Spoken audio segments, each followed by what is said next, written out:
Bueno, hoy vamos a tenemos ya una mesa de análisis con los abogados Héctor Contreras y Javier Robles, que bueno, vamos a hablar sobre pues esta mentada de madre, ¿no? Como siempre, nada nuevo, pero bueno, cuando exponemos los detalles, los modus operandi, las cantidades que pues se esfuman o se roban, hay que decirlo, pues es bastante exultante, ¿no? Estamos hablando sobre el Congreso del Estado, como la legislatura pasada en 3 años, pues todo indica que esfumaron 869 millones de pesos con el pretexto de las ayudas sociales. Fíjese nomás lo que son las cosas, o sea, se estafaba más del 50%, por lo menos en los últimos 2 años de la legislatura, más del 50% del presupuesto anual del Congreso del Estado en algo, repito, ayudas sociales, en algo que no tiene nada que ver con las facultades del Congreso.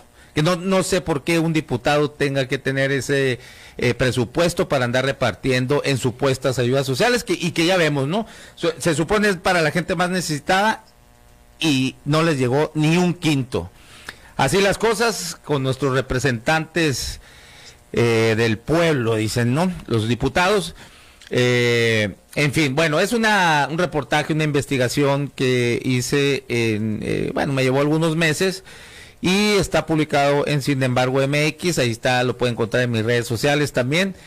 Y bueno, vamos a analizar este tema, repito, con el abogado, expresidente de la Barra Sonorense de Abogados, Héctor Contreras, y tenemos en la vía telefónica desde Nogales con Javier Robles, abogado también, quien fue también contralor del Ayuntamiento de Nogales y que bueno, sufrió una persecución también precisamente por exhibir y denunciar pues algunos también de estos detallitos, ¿no? En ese gobierno municipal. Pero bueno, muchas gracias, Héctor, por aceptar la invitación. Hola. Y bueno, vamos con Javier Robles para que no esté tanto tiempo colgado ahí en el teléfono. Muchas gracias, Javier.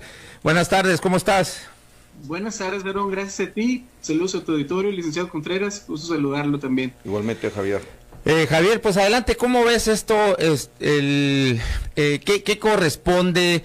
Tú le conoces muy bien, ¿no? A estas mañas, digo, no porque las hayas practicado, sino más bien porque precisamente las exhibiste y denunciaste. ¿Qué tendría que pasar con todo esto? O si quieres primero darnos un análisis sobre lo que leíste, pudiste apreciar ahí en este reportaje que publicó el día de, bueno, ayer la introducción o la primera parte y hoy ya el reportaje completo.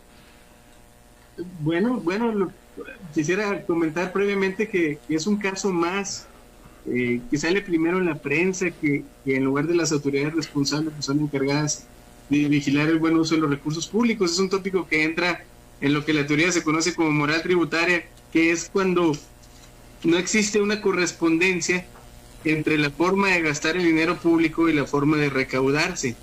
Y tomo ese tema porque en este tipo de investigaciones se da lo que se conoce como materialidad de los actos. Desde el punto de vista fiscal de recaudación, las autoridades fiscales, por ejemplo, tienen la facultad de considerar y de presumir que un acto no se realizó y le lleva la carga a los contribuyentes para demostrar que sí se llevaron a cabo. Y vemos, por ejemplo, en este caso que trata del gasto, no de la recaudación, como el tema de materialidad se pierde entre la forma y las autoridades encargadas de investigarlas y de sancionarlas no cuentan con las mismas facultades que tienen para aquellos que las recauden.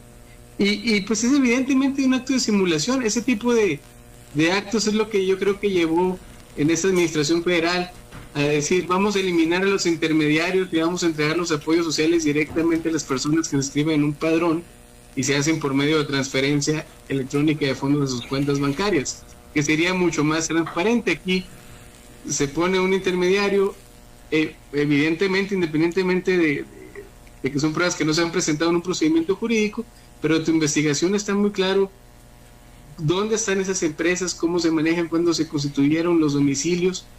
todos esos elementos que te reitero, desde otro punto de vista que es el de la recaudación, serían más que suficientes para poner en duda la realización de esas operaciones del buen gasto, y en cambio cuando se trata de la forma en la que se gastan esos recursos públicos, pues ahí sí se convierten en pruebas difíciles de considerarse válidas, pero se puede. En mi opinión, de tu puro reportaje, Aaron, y de tu investigación se desprenden elementos de una posible responsabilidad administrativa. Y voy a tocar brevemente este punto para darle pie también al licenciado Contreras, pero creo que tenemos un problema muy grande ahorita con las leyes estatales de responsabilidades. En lo particular me refiero al cambio que hubo entre la ley estatal de responsabilidades, que dejó de estar en vigor el 26 de abril del 2022 para que entrara la nueva ley de responsabilidades y sanciones del Estado. Pero en esta nueva ley se establece una situación de no continuidad de la ley anterior. En la ley nueva se deroga totalmente la ley estatal de responsabilidades y no se establece, tal como venía en la propuesta y en otras leyes, qué pasa con aquellos procedimientos o actos realizados con la ley estatal anterior. Usualmente las leyes dicen, se abroga una ley y todos los procedimientos o los actos realizados con anterioridad a la entrada en vigor de esta ley se regirán por la anterior. Aquí tenemos un vacío legislativo muy grave que permite un poquito más que se den que se logre evadir a la justicia o que se facilite la impunidad. Y luego por otro lado tenemos que esa ley de responsabilidades, las causas que motivaron su reforma o su abrogación y posterior nueva ley, es porque contiene una serie de defectos que dificultan que se puedan aplicar sanciones en casos como este. No que sea imposible, pero sí se dificultan. Y obviamente el factor más relevante es si las autoridades encargadas de sancionar a los funcionarios públicos por actos que afecten el ejercicio del gasto público realmente tienen la intención de hacerlo, que generalmente ese es el principal obstáculo. Con eso inicio por lo menos hasta ahorita. Okay. Bien, gracias Javier. Héctor Contreras. Bueno, de acuerdo a lo que publicas en tu reportaje y que se observan información ya corroborada, sería cuando menos el inicio de una investigación de carácter administrativa y muy probablemente de carácter penal sobre las posibles comisiones no solo de faltas administrativas, sino de delitos. Delitos penales, ¿no? Así es. Yo creo que en un estado, en un país, en una nación, donde se cuente con una incipiente democracia como un estilo de vida de la actividad pública, de la actividad política, este tipo de eventos no deberían de presentarse, no deberían de acontecer.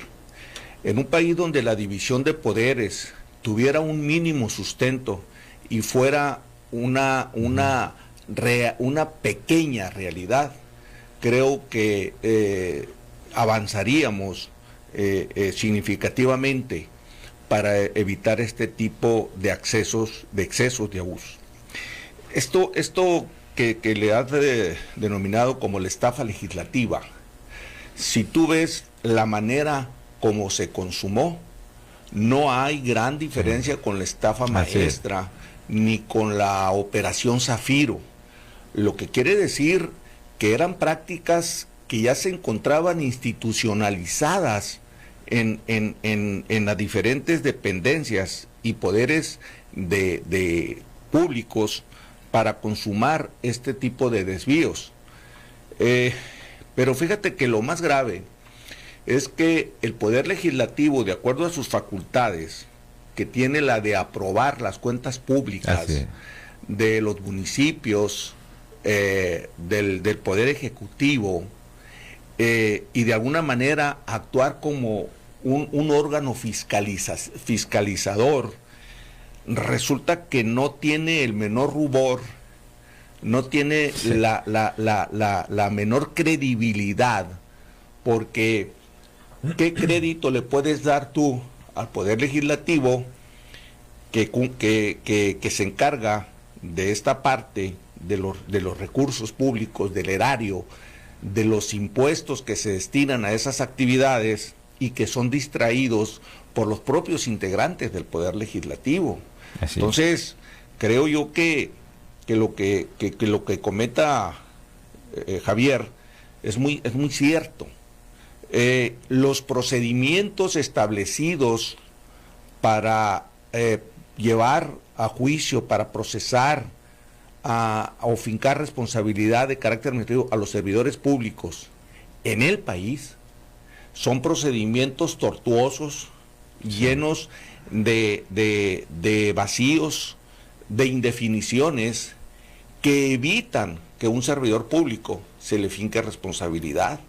Y en cuanto a los tipos penales, sucede exactamente lo mismo, en que hay subterfugios, que es la ley tan indefinida en ciertas cosas, que a la hora de que un juez pretenda vincular o emitir una sentencia de condena en contra de un servidor público, se encuentra con una serie de impedimentos, porque la ley así está diseñada, está contemplada, para que quienes se dedican a estas actividades de carácter público, en una medida muy significativa, muy importante, no se les finca de responsabilidad de ninguna naturaleza. Y creo yo que con esto va a pasar lamentablemente lo mismo, pero hay una cosa todavía más grave. El Congreso del Estado tiene 5 comisiones. Sí.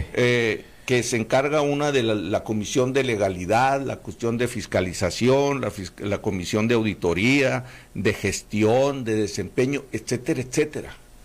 Y este problema, este fenómeno, pese a que significaba el 50% del presupuesto de un año, no se percataron, no se dieron cuenta de que las cantidades más fuertes que se estaban erogando eran para apoyos de carácter social.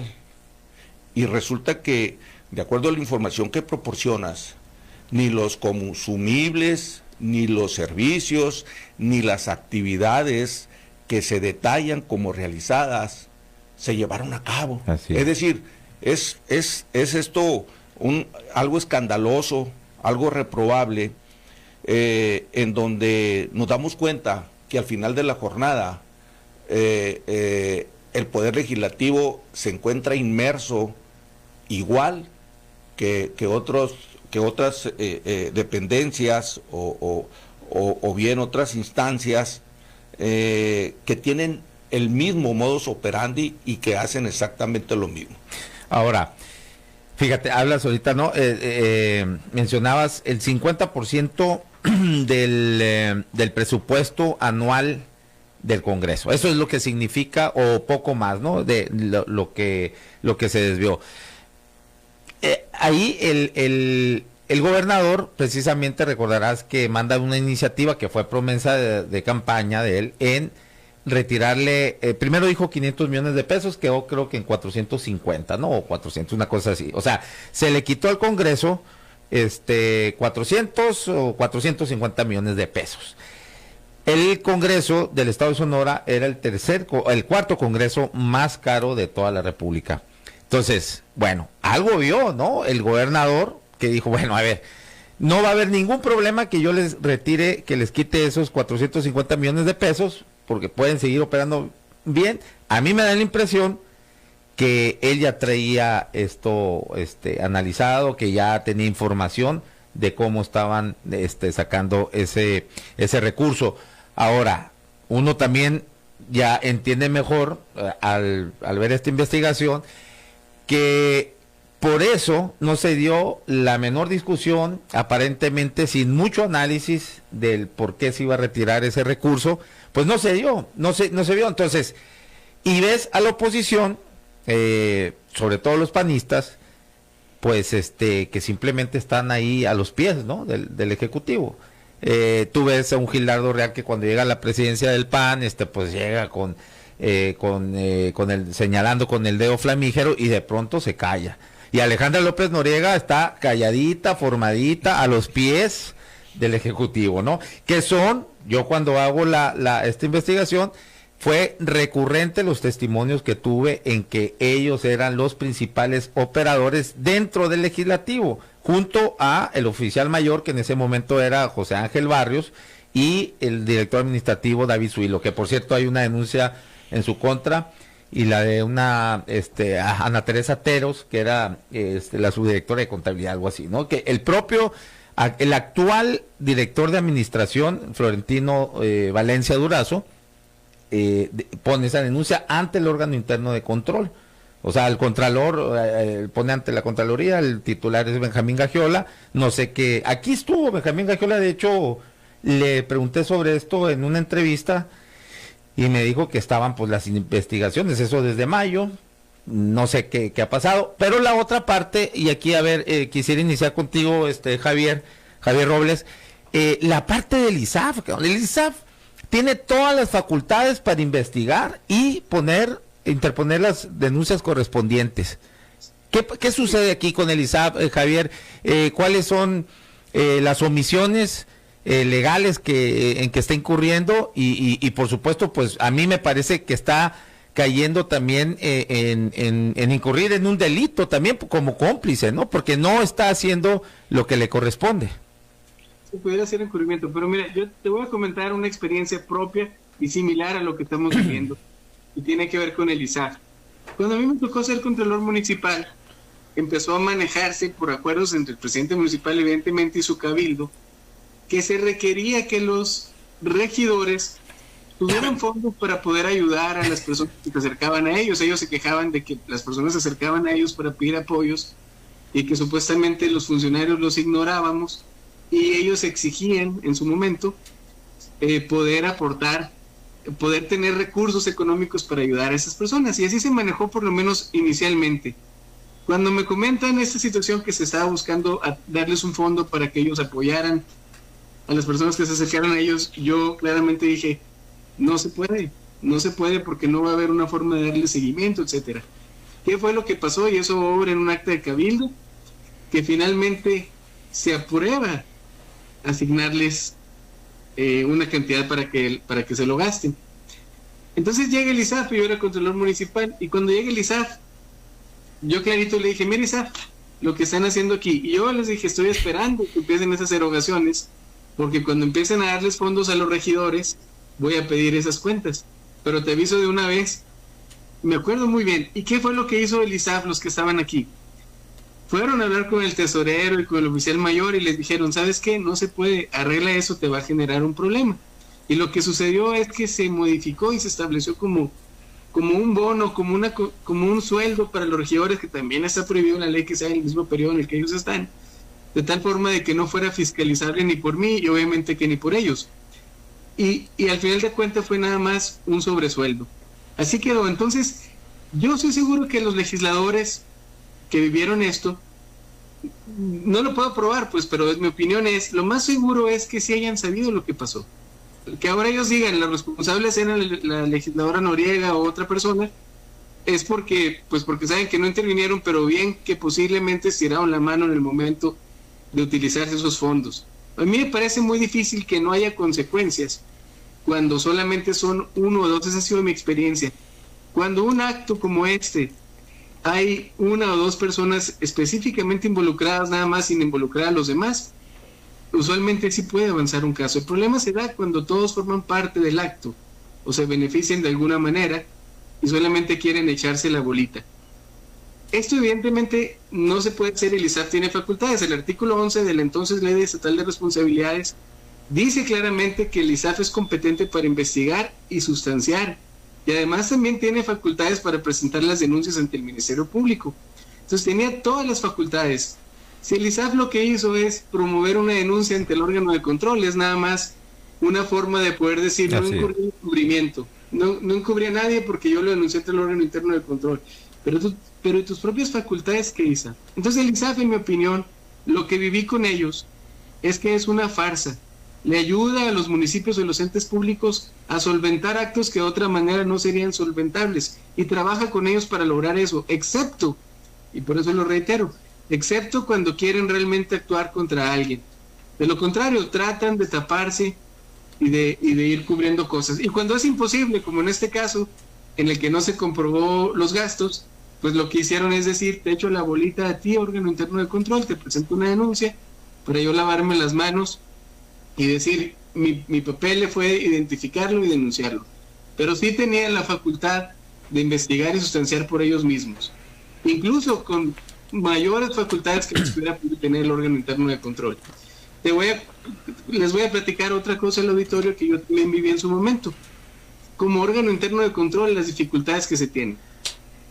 En una ocasión yo quería conocer cómo se había pagado una contraprestación a un órgano y le pedí a la tesorería que me informara cómo se había pagado la adquisición de ese bien, porque tenía elementos, o lo que se veía en el rumor es de que había pagos en efectivo, lo que obviamente no se debe hacer. Pues no me entregaron los documentos, los boletos no me entregaron, impuse multas y no me las entregaban, y hablé con el tesorero en esa época y le dije, échame la mano, cóbrame la multa porque necesito que me mandes los comprobantes, los cheques, o de qué forma se pagó este bien. Déjame ver. Nada, otra vez, otra multa. Hasta que un día me dijo, ¿sabes qué, Javier? No, es que te están usando por fines políticos. No voy a cobrar las multas, ya de una vez te digo, no me estés diciendo ya. Ahí se van a quedar. Tú me pasaste eso y se va a quedar. Pero es que yo necesito saber y no me lo quieren enviar. Pues ni modo, me dice. Entonces me fui a esa dependencia y me quedé ahí sentado y le dije al administrador, aquí voy a quedar hasta que me enseñes cómo pagaron este bien, porque no hay otra cosa que pueda hacer, no te puedo multar porque no quiere cobrar el tesorero, y tú cada vez que te mando un oficio me contestas que lo estás buscando, que la brevedad, que cuando te permiten tus actividades. Pues me dieron las 9 de la noche cuando me dijo el administrador, ya se había ido y yo no me quería ir de ahí. Y el guardia le marca y le dice, ¿qué pasó? Aquí está el controlador, no se quiere ir. Y ya me contesta y me dice, ¿sabes qué, controlador? Tengo órdenes de no darte nada, ni modo, no te lo voy a dar. Entonces me parece mucho más débil la facultad de un órgano interno. Para cerrar ese paréntesis, ¿qué me quedaba? Ni modo que lo quisiera hacer con mi propia fuerza, obligar a alguien a decirle, ahora me lo das. Básicamente te quedas sin herramientas. Tiene mucho más fuerza el ISAF que un órgano interno de control, que en cierta medida tiene que estar trabajando con compañeros de mismas jerarquías o a veces hasta más. Cuando tiene titulares, como es un órgano legislativo, que puede decir, ignóralo totalmente, no va a pasar nada. Y el ISAF, que es el que tiene las facultades y que puede interponer denuncias y que puede investigar por sí mismo y sustanciar, y que él mismo puede pedir que se cobren las multas, no lo hace. Entonces simplemente es una forma de lavarse las manos. Sí, bueno, vamos a hacer una pausa. Antes de la pausa nomás, sí quisiera resaltar algo que es, yo creo que bastante pues relevante, que esta auditoría que se lleva a cabo, que sí tiene las observaciones pertinentes que debe de llevar esa auditoría, la realizó como encargada de despacho cuando renuncia Jesús Ramón Moya Grijalva. Queda Carla Ornelas como encargada de despacho y es quien lleva a cabo todas estas auditorías. Bueno, ella y su equipo, por supuesto, ella es la que dirige, la que comanda todo esto y hace, a final de cuentas, las observaciones pertinentes, lo que jamás hizo Jesús Moya Grijalva, que es, insisto, recurrente, que el entramado de todas estas empresas es de su autoría, desde que él fue director administrativo del Congreso del Estado precisamente, y todos los testimonios me señalan hacia allá, hacia Jesús Ramón Moya Grijalva como autor intelectual de esto, en conjunto con Miguel Pompa Corella, conocido como el Potrillo, quien era secretario de gobierno de Claudia Pavlovich, y Epifanio Salido, mejor conocido como el Pano Salido, el secretario técnico de Claudia Pavlovich. Ese es el entramado, y como operadores principales dentro del Congreso del Estado, Alejandra López Noriega, diputada que integraba la Comisión de Administración, en su momento por ahí la presidió también, y quien presidía la Comisión de Régimen Interno y Concertación Política, la CRIC, Gildardo Real, también de la bancada del PAN. Ahí es donde todo el mundo señala hacia allá. Bueno, y al oficial de compras, José Ángel Barrios, y el director de administración, el director general de administración, David Zuilo. Bueno, vamos a una pausa y regresamos en 3 minutos. Esto es En la Radio con Aarón Tapia. No le cambie, regresamos en 3 minutos. Zoom 95. Zoom 95. Zoom 95. Alternativa. Bueno, regresamos en la radio con Aaron Tapia. No son relaciones públicas, es periodismo sin tapujos ni mordazas. A ver, dicen acá en el Facebook, que se me mueve. Raúl Baltazar dice: qué buen reportaje realizaste, Aaron, felicidades. Humberto Sousa: qué buen tema, mucho que investigar, así es. Aldo Castro: excelente artículo. Aaron, no es artículo, Aldo, es reportaje, no la chingues, no me bajes de nivel, por favor. La clase política es una verdadera vergüenza. Desnudaste a la administración anterior, pero con el aval de la administración actual, los ciudadanos con molestia y tristeza vemos que unos como otros les encanta andar bichis y les vale que los exhibas de manera tan clara. Corruptos los que se, ¿qué?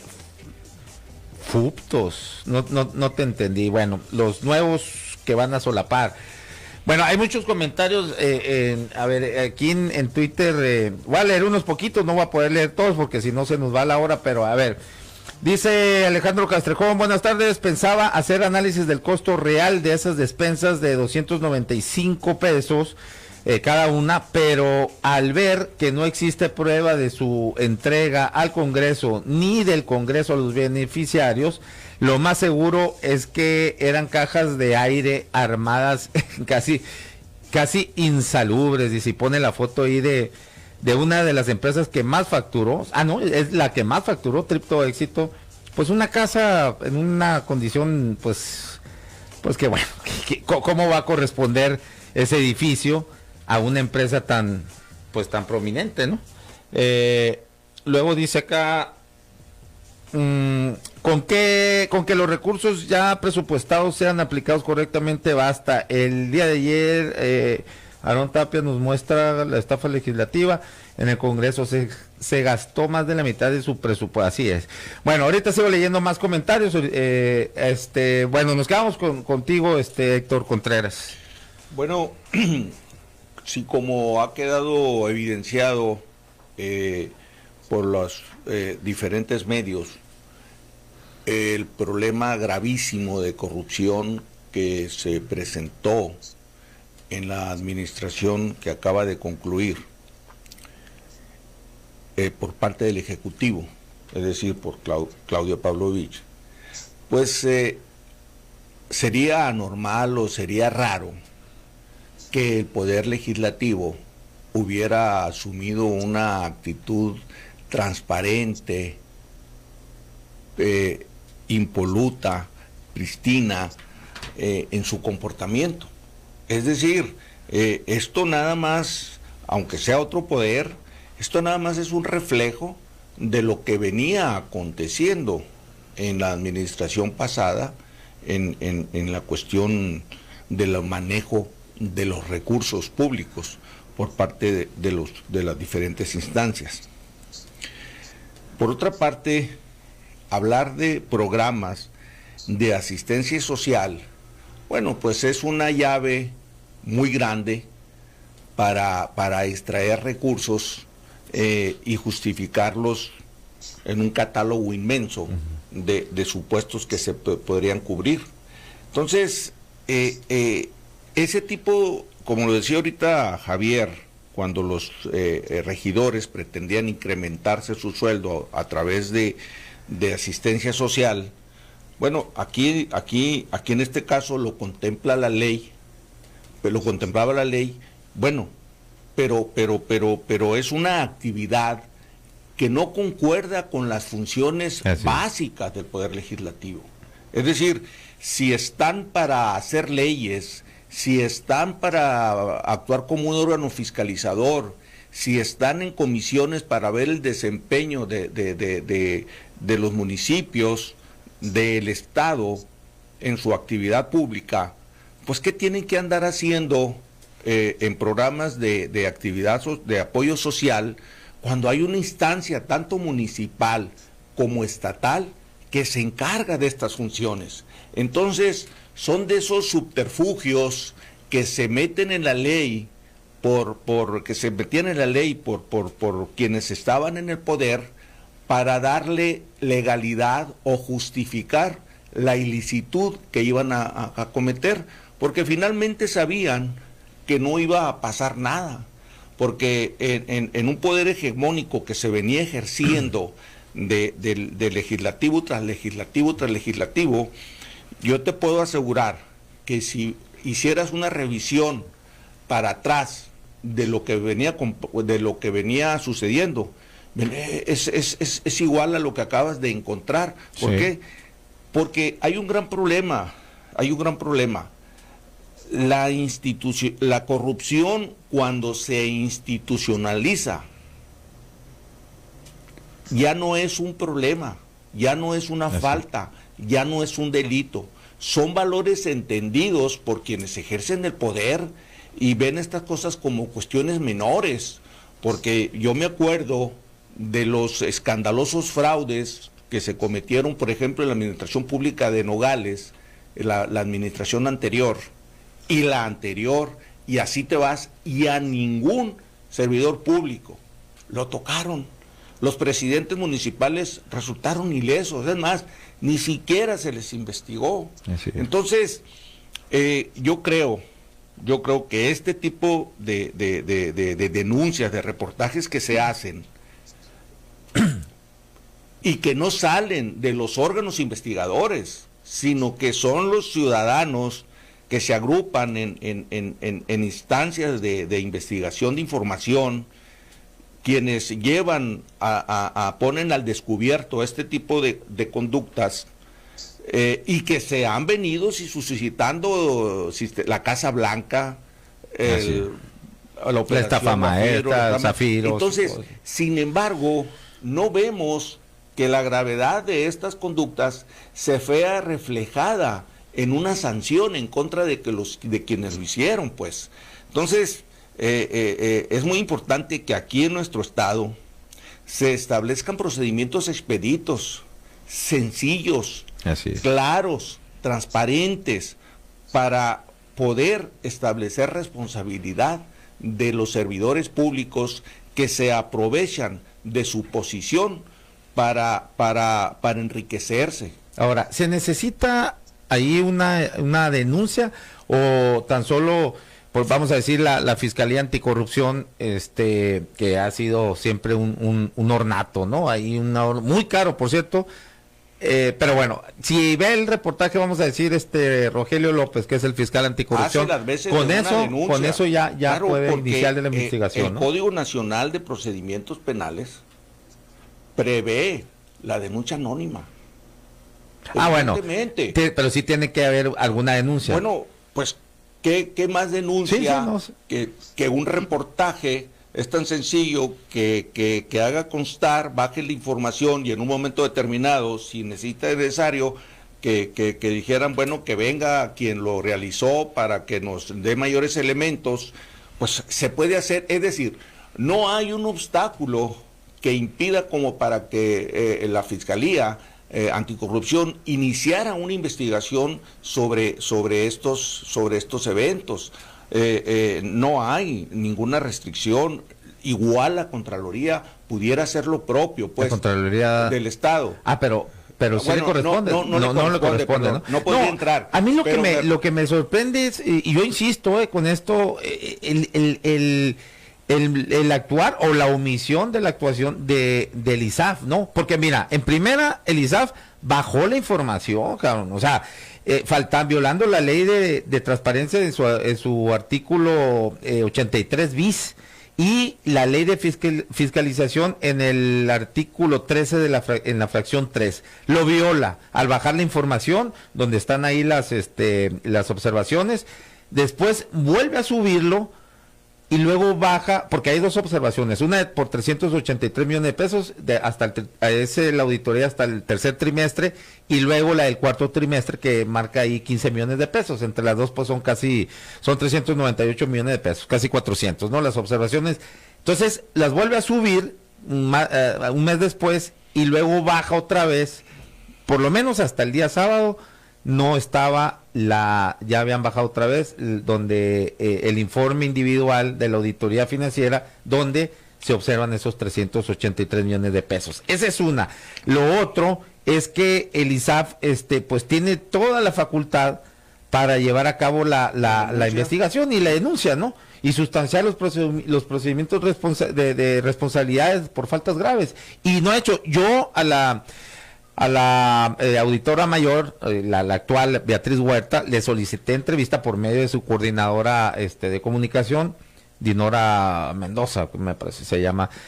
Primero me dijo, sí, anda fuera de la ciudad, para hablar precisamente de la cuenta pública, eso fue lo que les dije. Entonces, sí, que anda fuera de la ciudad, que mañana te confirmo, al día siguiente me confirma, me dice, sí, mañana va a estar, nomás te vuelvo a hablar para ver si va a estar a qué horas, porque leí dos opciones de horarios. No se comunicaron, hablé, y ya jamás me contestaron. ¿Qué es lo que yo asumo? Que bueno, cuando estuvo aquí antes la expresidenta del Congreso, Natalia Rivera, y yo le hago esas preguntas, pues me parece que lo escucharon y ya no quisieron contestarme la llamada, así de plano. Y la señora auditora fue y compareció ante la Comisión de Fiscalización en el Congreso y no tocó en lo absoluto este tema. Oye, ¿cómo no vas a tocar un tema, observaciones por más de 400 millones de pesos? Es increíble. Y también los diputados, pues, porque no le cuestionaron, ¿no? Eso me parece muy relevante. ¿Qué opinas de todo esto, Javier Robles? Sí, bueno, en el tema de la denuncia, creo que ese tema ya está denunciado, pero sí, voy a aclararlo. A mí me parece que una investigación como esta, pues una autoridad fácilmente pudiera ignorarla y no considerarla como una denuncia. Pudiera ser la base para que consideraran que de oficio tomen el tema y lo estudien y lo analicen y lo auditen. Pero no me parece que la simple publicación de una investigación como esta haga los efectos de una denuncia, no. Por otro lado, sobre el tema de la denuncia, me parece muy interesante algo que voy a comentar. Apenas en abril del 2022, hace unos meses, en una contradicción de tesis, la primera sala, revisando la Ley de Responsabilidades Administrativas Federal, consideró que la parte denunciante de actos que pudieran ser materia de responsabilidad administrativa tiene la legitimación procesal para poder, mediante amparo, impugnar las órdenes de conclusión y archivo de investigaciones por falta de elementos. Eso no existía antes, y de hecho, si vemos que fue mediante una contradicción de tesis de apenas de abril 22, digamos, es una puerta nueva que se abre para que aquellas personas que se animen a denunciar, digamos, pero pongamos de acuerdo el licenciado Contreras y yo, denunciáramos esto formalmente, si pudiéramos aplicar ese criterio para este lado, para el ámbito estatal, pudiéramos no solamente denunciar, sino incluso poder darle seguimiento a esa investigación por parte de las autoridades administrativas. Es algo nuevo y muy interesante. Ahora, aquí en este caso, el artículo 111 de la Ley de Responsabilidades que sí es la legislación aplicable, establece como responsabilidad, así claramente, textualmente lo voy a leer, dice, se considera uso indebido de recursos públicos la omisión de rendir cuentas que comprueben el destino que se otorgó a dichos recursos. Está clarito. La investigación básicamente cuadra en ese supuesto. Entonces me parece a mí que aquí en este caso no hay un problema tanto de ley, sino de voluntad. Así es. Y la voluntad, pues básicamente lo que está pasando es que se le están dejando, primero a la prensa, que me parece a mí muy valiente que hagan ese tipo de reportajes, pues porque no es fácil, porque tiene consecuencias. Y en segundo lugar a la ciudadanía en general, a las organizaciones civiles o particulares que se animan a entrar en un tema de eso, a dedicarle su tiempo y su esfuerzo para que se logre cambiar algo. Pero me parece a mí que si esperamos que sean los órganos los que por sí solos escuchen esta entrevista que nos estás haciendo, ese análisis, o que lean la investigación que realizaste, creo que es un sueño guajiro, no va a pasar. Y si queremos que pase, desafortunadamente tenemos que hacer algo nosotros, la ciudadanía. Sí, Héctor Contreras. Fíjate que para que pudieran funcionar este tipo de situaciones cuando se encuentran desvíos de recursos por parte de servidores públicos, es muy importante que el procedimiento que se siga para designar a los entes fiscalizadores, por ejemplo, contralores de los municipios, al director del Instituto Superior del Estado, es decir, todo el contralor propio del Estado, todos estos entes que van encaminados a la prevención y a la sanción de actos indebidos en donde se desvían recursos, como en este caso, deberían de estar establecidos en un procedimiento muy claro, en donde quien sea designado no se encuentre sujeto a presiones o no se le inhiba en sus funciones, pues, porque de nada sirve que formalmente tengamos una instancia encargada de investigar este tipo de cosas como tu reportaje y no lo hagan, pues. En el caso de los municipios, los contralores son designados prácticamente por el presidente, aún y cuando pudiera haber en un acuerdo del cabildo. En el caso del contralor del Estado es una decisión del Ejecutivo.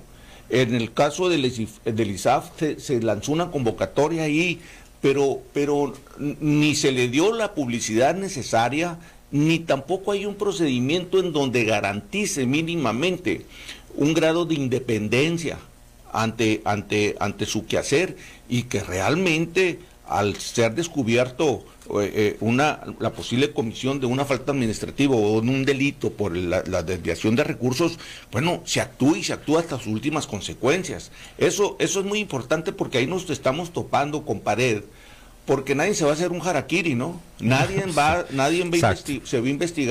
a investigar para cuando no tiene el más mínimo, la más mínima protección, su más mínima estabilidad en el empleo. Es decir, no hay condiciones para que alguien tome con toda seriedad este tipo de eventos, que le toquen investigarlos y que lo haga, porque su estancia en ese puesto, si realmente hace lo que la ley le impone, está agarrado de un alfiler. Ahora fíjate, el ISAF que es autónomo, recordarás tú que dependía del Congreso del Estado, le dan la autonomía supuestamente para que así sea todavía, de eso precisamente que estás aquí señalando, que tenga mayor fuerza, que esa propia autonomía le iba a dar. Pues resulta que siguen igual o peor, cabrón. Entonces, ¿para qué? Y los vuelves autónomos, ¿y qué significa eso? Pues que le tienes que dar más recursos, contratar más gente, y solamente se vuelven elefantes blancos más caros y siguen igual o peor, ¿no? En las omisiones que deberían pues bueno, de no ser omisiones, pues, ¿no? O sea, ahí están a los pies de quienes pues manejan este sistema. Bueno, para despedirnos, nos queda un minuto para cada quien, Javier Robles, conclusiones. Bueno, conclusiones, me parece a mí que desafortunadamente, aunque estemos en cambio de gobierno, y me refiero a un cambio de partido político, me parece que no están dadas las condiciones. Creo que ese es un asunto en el que se pudo haber avanzado desde que cambió la administración, si realmente se quisieran hacer las cosas bien. Creo que para que este caso avance se va a requerir la participación de personas privadas, porque no creo que avance desde el punto de vista del gobierno, y eso, guarden este tweet como se dice comúnmente, vamos a necesitarlo. Me parece a mí que, dada la manera en la que se hizo desde el punto de vista técnico jurídico, no es una investigación que sería demasiado complicada. Ya hay muchos elementos y muchos antecedentes que permitirían seguir incluso el rastro del dinero y no basarse solamente en una situación de forma de que, bueno, es que no tengo los documentos para acreditarlo, pero no es cierto que no lo hice. Creo que ahora se puede seguir el rastro de los recursos con mucha mayor facilidad que antes. Y me parece a mí, para comentar el punto del licenciado Contreras, que desafortunadamente, aunque también existen leyes que prevean procedimientos para establecer a personas que en teoría sean independientes, lo cierto es que también se simulan los procedimientos para poner a personas que a modo. Lo pasó con el sistema estatal anticorrupción, pasa también con las procuradurías, pasa con el ISAF. Entonces realmente se requiere mucho más que una simple formalidad de que la ley venga a algo, se requiere esta voluntad política y esa intención de cambio verdadera que desafortunadamente no se ha visto. Estamos esperándola, votamos para eso y no se ha visto. Ahora, aquí el ISAF, el propio ISAF tiene un órgano interno de control, ¿no? Debería ellos también sancionarle por las omisiones, ¿no? Pues no sé, a la titular del ISAF, o no sería así. Bueno, el órgano interno, de lo que veo en la investigación, ya el ISAF presentó la denuncia en el órgano interno. No, hablo del órgano interno que tiene el ISAF. O sea, el ISAF tiene un titular ahí de Omar Tiburcio o algo así, que para acabarle de chinga, pues es alguien que viene desde el mal oro, y evidentemente ahí puesto, cabildeó ahí el flamante contralor que tenemos, Memo Noriega, que era asesor de Maloro Acosta, y bueno, y pone ahí a un malorista, pero bueno, ese es otro tema. Mi pregunta es si el órgano interno de control del propio ISAF debería de sancionarlos por las omisiones del propio ISAF. Pues pudiera sustanciar sustanciar la investigación y someterla para una sanción. Sí, hay que recordar que actualmente los órganos internos de control, solamente que sean faltas no graves, es cuando ellos pueden, investigan, remiten a otro órgano que es el que sanciona, o cuando es falta grave, sustancien, investiguen y remiten al tribunal contencioso para que él sea el que aplique las sanciones. Es un poquito diferente a como tradicionalmente se conocía. Muy bien, Héctor Contreras. Yo creo que esta es una oportunidad que tiene el poder legislativo, el actual poder legislativo, que también debe de poner su parte el ejecutivo para establecer de manera clara, sencilla, que genere resultados, procedimientos sancionadores, que realmente se cumpla con el objetivo, que haya un resarcimiento patrimonial, porque el bien jurídico aquí que se está tutelando es el patrimonio, son las aportaciones de los ciudadanos vía impuestos.